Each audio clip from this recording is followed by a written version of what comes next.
Now that we have an idea of the basic operation of a transistor, let's look at its construction. This video won't tell you why it works. We'll cover that in a couple of videos' time. I'll just tell you how it's put together physically.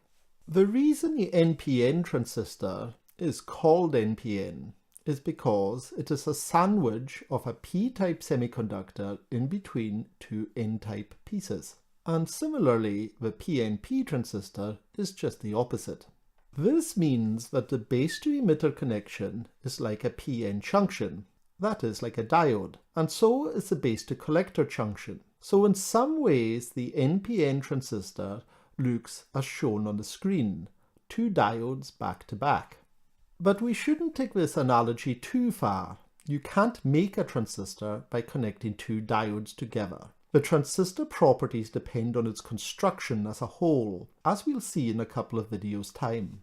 However, one useful fact which does come out of this is that when a transistor is being used as an amplifier, as we've been discussing over the last few videos, the base to emitter junction is biased on, and so there's 0.7 volts across it, just like any other on diode.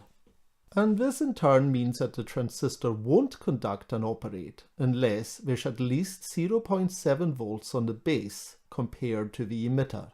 Now, real transistors aren't actually made in a sandwich like this, and you can see why this is if you review video number 44 about the construction of diodes. They are made using a similar planar process to diodes, starting with a pre-doped piece of silicon. This is labeled 1 in the diagram on the screen. Next, a p-type diffusion is made, which is labeled 2, and finally another n-type labeled 3. Metal contacts are then made with these regions as shown.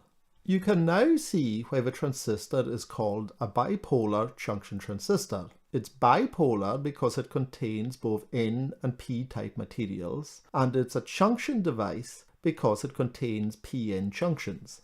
In fact, the first transistors were made from a semiconductor germanium rather than silicon, and actually had a point contact construction like the diodes described in video 46. You can see pictures of the first ever transistor at Bell Labs where it was invented by googling first ever transistor.